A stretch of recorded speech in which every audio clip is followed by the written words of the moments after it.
ঠাকুরের শ্রীচরণে আমার কোটি কোটি প্রণাম। পরম আরাধ্যা জগৎ জননী শ্রী শ্রী বড়মার শ্রীচরণে আমার কোটি কোটি প্রণাম। পরম পূজ্যপাদ ও শ্রী শ্রী পর্দার শ্রীচরণে আমার কোটি কোটি প্রণাম। পরম পূজ্যপাদ ও শ্রী শ্রী আচার্য দেবের শ্রীচরণে আমার কোটি কোটি প্রণাম। এখানে পরিচালকা মহোদয়কে আমার সশ্রদ্ধ প্রণাম জানাই এবং উপস্থিত সবাইকে আমার আনন্দিত।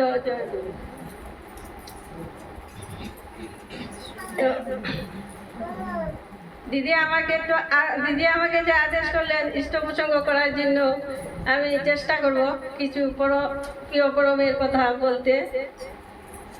তো আমরা সবাই দীক্ষা নিয়েছি ঠাকুরকে ভালোবেসে, আর দীক্ষা নিয়েছি ঠাকুরকে ভালোবাসবো, সবসময় ঠাকুরের নিয়ম নীতি মেনে চলবো। এই যে শ্রাবণ পরিক্রমা শুরু হয়েছে, আমরা সবাই খুব আনন্দে আছি। আজ 22তম দিন, সবাই খুব আনন্দে আছি।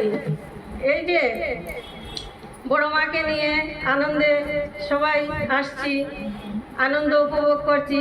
সবাই তো এখানে পার্টিসিপেট করছে না, আমরা তো গান যারা জানি না, কিন্তু গান শুনে খুব আনন্দ উপভোগ করছি সবাই। তো একদিন কেষ্টদা ঠাকুরকে বলছেন যে দীক্ষা কেন নিব? তো ঠাকুর বলছেন, সিম্পল একটা কথা বললেন যে দীক্ষা নিলে সাধারণ জ্ঞান বাড়ে, তাই দীক্ষা নিতে হয়। একদিন ঠাকুরের যে পাল্লারে বসে আছেন, তখন একটা ভিখারি ঠাকুরের কাছে ছুটে আসলো, এসে বলছে, ঠাকুর, আমি আর ভিক্ষা করতে করতে জ্বালাতন সইতে পারছি না। রোজ যখন তাকে রোদে পড়ে ভিক্ষা করতে হয়, বৃষ্টি যখন তাকে বৃষ্টিতে ভিজে ভিক্ষা করতে হয়, আর সইতে পারছি না, আমার আর বাঁচার ইচ্ছা নেই। তো ঠাকুর একথা শুনে বললেন, হাতটা পাতিয়ে বললেন, আমাকে তুই ভিক্ষা দে। তো উনি ভাবছেন আমি ভিক্ষার জন্য এসেছি, আর ঠাকুরকে জানালাম আমার ভিক্ষার কষ্টের কথা, আর ঠাকুর বলছেন ওনাকে ভিক্ষা দিব। তো ওনার ভিক্ষার ঝুলি থেকে, বাটি থেকে এক পয়সা ঠাকুরকে দিলেন। ঠাকুর হাত পাতিয়ে সেই পয়সাটা নিয়ে মাথায় ঠেকিয়ে রেখে দিলেন। আর ওখানে উপস্থিত ছিলেন বসুদা সেটা দেখে বলছেন, ঠাকুর, আপনার এতই অভাব পড়ে গেল, ভিখারির কাছে ভিক্ষা চাইছেন।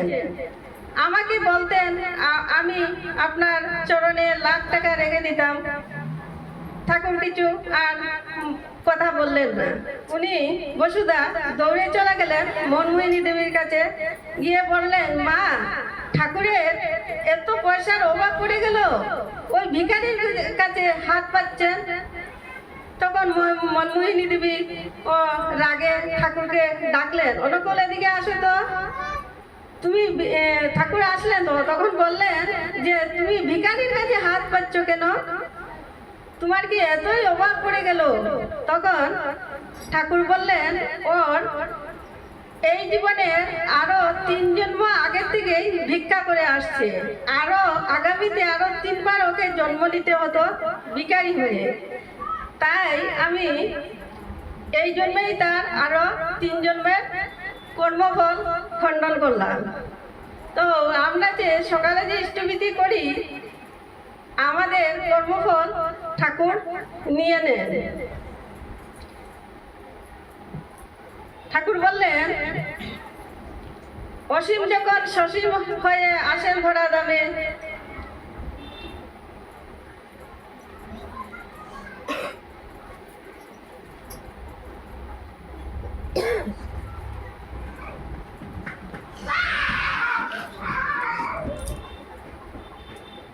ধর্ম যখন বিপাকী বাহনে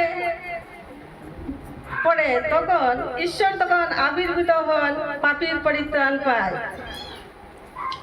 তো আমাদের জন্য ঠাকুরের ইষ্টবিধি নিয়ে এলেন, দয়া করে আমাদেরকে দিলেন, আমাদের মঙ্গলের জন্য সবাই ইষ্টবিধি করি।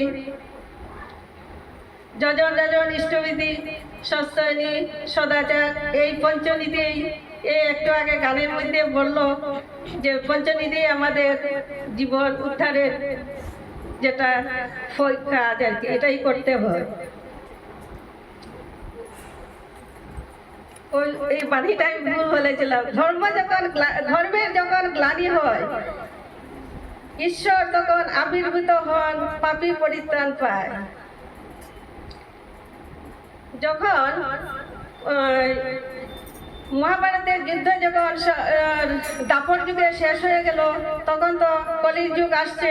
ওনারা শ্রীকৃষ্ণ সবাই ধর্মপুত্র পাণ্ডব অর্জুন সবাই চলে যাবেন। তখন যুধিষ্ঠির শ্রীকৃষ্ণকে বলছেন, কলির প্রারম্ভে কল্পিত কলেবর, কি হইবে গদাধর, কি হইবে জীবের কহ গদাধর।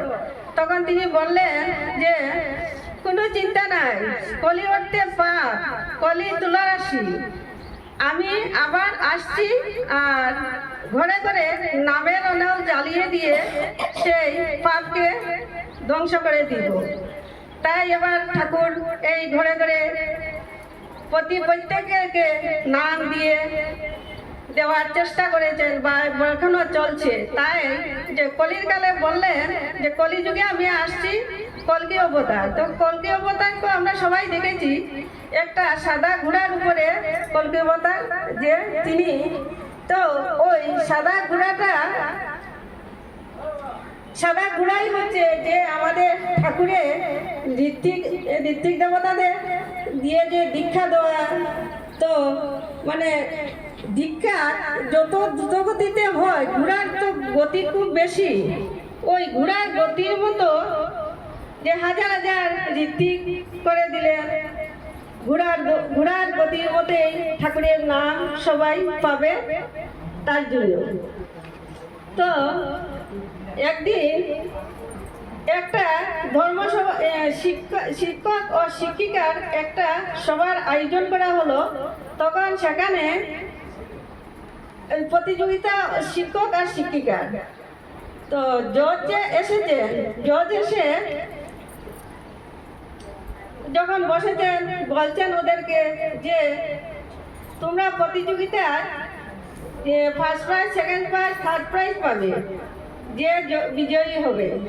তো প্রতিযোগিতা হচ্ছে, আমি তোমাদেরকে একটি করে সবাইকে বেলুন আর একটি মার্কার পেন্সিল দেবো। তোমরা সবাই ওই বেলুনে নিজের নিজের নাম লিখে একটা হল ঘর আছে, ওই ঘরে রেখে দিবে। তা সবার নাম লিখে রেখে আসলো ওই ঘরে। তো বললেন আর কি, আমি যখন বলবো তোমরা সবাই গিয়ে দৌড়ে বেলুনটা দিয়ে আগে আনতে পারবে, ফার্স্ট সেকেন্ড থার্ড তাদের মধ্যে। তখন তো বেলুন ওখানে রাখা আছে, বেলুন তো পাতলা, বাতাসে তো এলোমেলো হয়ে গেছে। আর জজ যখন বললেন যাও প্রত্যেকেই যাও বেলুনটা নিয়ে এসো, তখন সবাই গেল ছুটে বেলুন আনতে, কিন্তু কারণ ওই আর বেলুন খুঁজে পাচ্ছে না। মানে যার নাম লেখা সেই বেলুন তো নিয়ে আসতে হবে, কেউ আর পাচ্ছে না। তো তাই সবাই ফিরে এলো, 5 মিনিটের ভিতরে আর কেউ পারলো না। তখন এই জজ মহাশয় বললেন যে এবার বেলুনগুলো আবার প্রত্যেককে আমি একটা একটা বেলুন দিলাম, আর রেখে এসো, আর প্রত্যেকেই যার বেলুন তাকে দিয়ে দিবে, আর এইভাবে করে আমার কাছে আসতে হবে। তখন গিয়ে আর সবাই তো আর নিজের বেলুন নিজের নামটা তো আর খুঁজছে না, যখন যে বেলুনটাই পাচ্ছে হাতে, ওই যার বেলুন তার নাম অ্যানাউন্স করে তো দিয়ে দিচ্ছে। এরকম করে 5 মিনিটেই সবার বেলুন নিয়ে জজের কাছে উপস্থিত হলো, সবার বেলুন সবাই পেয়ে গেল। তখন মানে সবকে নিজের চিন্তা করে নাই, অন্যের চিন্তা করেছে। তাই সবাই ছুটে আসলো জজের কাছে। তখন উনি বললেন যে অন্যে বাছাই নিজে তাকে ধর্ম বলে জানিস তাকে। তোমরা এত সময় তো নিজের জন্য ছুটাছুটি করেছিলে, আর এখন তো অন্যের জন্য। তাই দেখলে তোমাদের কত সহজ হলো কাজটা। সেই উপদেশ দেওয়ার জন্য এই জজ মহাশয় এই পরিকল্পনাটা করেছিলেন। তো ঠাকুর বললেন, তো দিতে জানে না পাওয়া তার ঘটে না।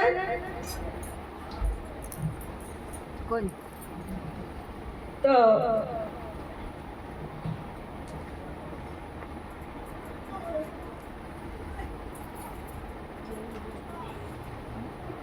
তো আর কি বলবো।